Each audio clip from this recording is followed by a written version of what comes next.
AS coaching classes. तो इस video में आज हम लोग अभ्यास 3 का ई देखने वाले हैं। ये हम लोगों का चैप्टर चल रहा है पूर्णांक, ठीक है।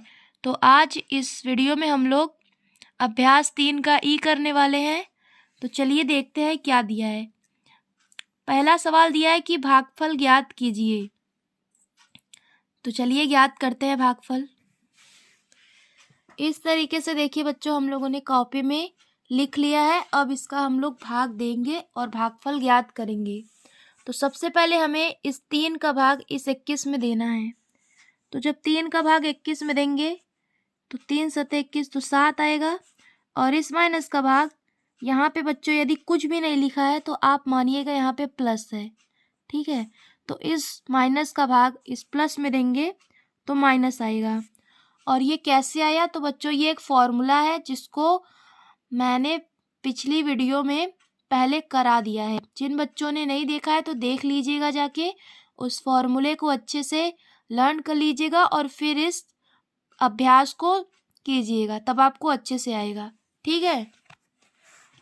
अगला सवाल देखिए, 9 का भाग पहले हम लोग 36 में देंगे। तो 9 का भाग 36 में देंगे तो क्या आएगा?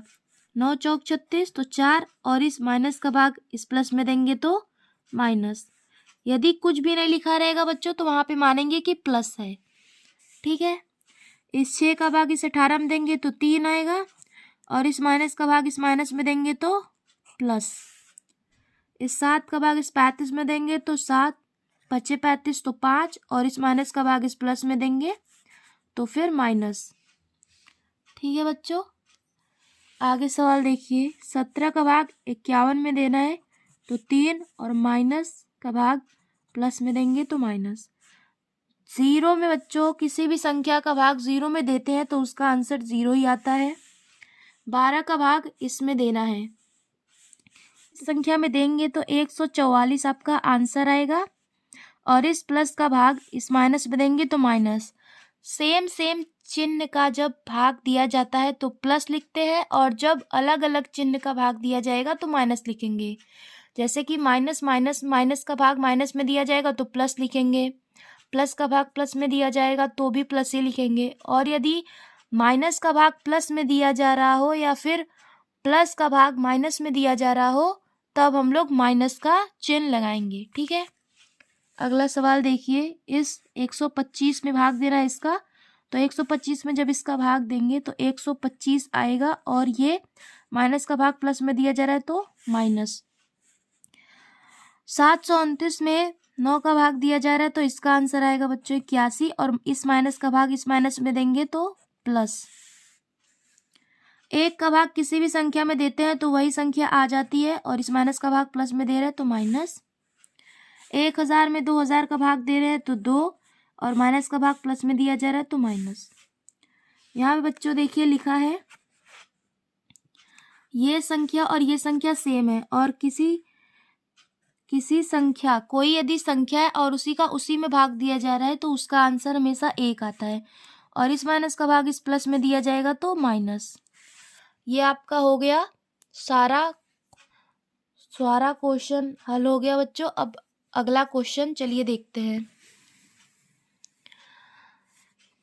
दूसरा नंबर सवाल बोला है कि प्रश्नवाचक चिन्ह के स्थान पर क्या संख्या होगी, मतलब यहाँ पे क्या संख्या होगी। देखिए बच्चों, इस कॉपी में नोट कर लिया है इस सवाल को। अब चलिए इसको हल करते हैं। 18 में से 3 जाएगा बच्चों तो 15 आएगा। प्लस है तो प्लस, 9 का गुणा 2 में करेंगे तो 9 दूनी 18 माइनस 6। अब इस 6 में से 18 को घटा देंगे तो कितना आएगा? 12 आएगा बच्चों। और प्लस हम लोगों का क्या था, पहले से 15 था, तो इन दोनों को जोड़ दीजिए तो आ गया अपना आंसर 27। इसका आंसर 27 आएगा। और ये होगा आपका ऑप्शन नंबर ग, ये हो गया सही। इसी तरीके से दूसरा क्वेश्चन भी हम लोगों को करना है, तो चलिए इसे भी सॉल्व कर लेते हैं। चलिए बच्चों देखते हैं इस सवाल को। 28 में जब हम लोग 4 ऐड करेंगे तो 32 आ जाएगा। माइनस 10 का गुणा 5 में तो 50, प्लस 2 का भाग 4 में दे रहे हैं तो 2 आएगा। पहले प्लस प्लस को जोड़ लेंगे, 32 और 2 34 और माइनस 50। 50 बड़ा है तो 50 में से घटाएंगे तो 10 में से 4 गया 6 और ये इसको दिया तो यहाँ बचा 4 में से 3 गया 1 और ये माइनस का चिन्ह ये। तो इसका आंसर बच्चों आएगा -16। तो इसमें से ऑप्शन नंबर घ सही है। अगला सवाल आपको बोला है कि स्तंभ क और ख दिए गए हैं। स्तंभ क में अंकित भाग के प्रश्नों के उत्तर स्तंभ ख में अव्यवस्थित क्रम में दिए गए हैं। अपनी उत्तर पुस्तिका में स्तंभ क के भाग के प्रश्न का स्तंभ ख के उत्तर से मिलाना। मतलब कि आपको बच्चों यहाँ पे क ख दिया गया है, इधर क्वेश्चन दिया गया है क नंबर में और क नंबर में क्वेश्चन दिया गया है और ख नंबर में आंसर दिया गया और दोनों को मिलाना है। तो चलिए कॉपी में नोट करके मिलाते हैं। ये बच्चों इसे हम लोगों ने लिख लिया है। अब चलिए इसका मिलान करते हैं। 3 का भाग 6 में देंगे तो 2 आएगा और यहाँ पे 2 कहाँ है? यहाँ पे है। तो इसका मिलान इससे चलिए करते हैं। अब 6 का भाग 12 में देंगे बच्चों तो -2 आएगा। -2 इसमें से कहाँ दिख रहा है आपको? यहाँ पे है। तो इसका मिलान कर दीजिए। अब उसके बाद 6 का भाग 18 में देंगे और माइनस का भाग प्लस में देंगे तो माइनस और 6 का भाग 18 में देने पे -3 -3 यहाँ पे बच्चों। अब देखिए 7 का भाग देना हम लोगों को 21 में तो 7 का भाग 21 में देंगे तो 3 आएगा और माइनस का माइनस में गुणा होके प्लस हो गया तो +3 ये रहा। 4 का भाग 24 में देना है तो 4 छंग 24 तो इसमें 6 में मिला दीजिए। 5 का भाग 25 में देना है तो 5 5 25 और ये माइनस का भाग माइनस में तो प्लस हो गया और यहाँ पे इसका आंसर है। 3 का भाग 21 में देंगे तो -7 कहाँ है? यहाँ पे। और 7 का भाग 28 में देंगे तो 4 और ये माइनस का भाग प्लस में देंगे तो -4। ये आपका हो गया मिलान। अब अगला क्वेश्चन देखते हैं।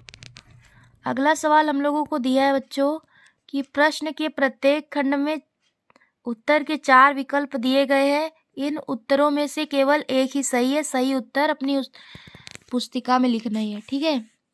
तो देखिए यहाँ पे कुछ नहीं है तो मतलब यहाँ पे प्लस है। ठीक है। तो देखिए इस प्लस का भाग इस माइनस में देना है तो प्लस का भाग अलग अलग चिन्ह है। जब अलग अलग चिन्ह का भाग देते हैं तो आंसर हम लोगों का ऋण ही आता है, मतलब माइनस ही आता है। यहाँ पे देखिए माइनस का भाग यहाँ पे कुछ नहीं मतलब प्लस है तो माइनस का भाग प्लस में दिया जा रहा है तो इसका आंसर भी क्या आएगा? ऋण ही आएगा, माइनस ही आएगा। माइनस का भाग देखिए माइनस में दिया जा रहा है, सेम चिन्ह में दिया जा रहा है तो इसका आंसर क्या आएगा? धन आएगा। यहाँ पे देखिए कुछ नहीं है तो मतलब यहाँ पे भी प्लस है यहाँ पे भी प्लस है, दोनों का भाग देंगे तो फिर आंसर धन आएगा। अब ये आपकी अभ्यास खत्म हो गई है और अगले अभ्यास हम लोगों की चलेगी अगले वीडियो में। ठीक है। तो बच्चों इस वीडियो में इतना ही, मिलते हैं नेक्स्ट वीडियो में। तब तक के लिए आप इस क्वेश्चन को अच्छे से प्रैक्टिस करिएगा और इस वीडियो में आपको कहीं भी कोई भी सवाल ना समझ में आया हो या कोई भी डाउट हो तो कमेंट बॉक्स में कमेंट कर दीजिएगा। चलिए मिलते हैं नेक्स्ट वीडियो में।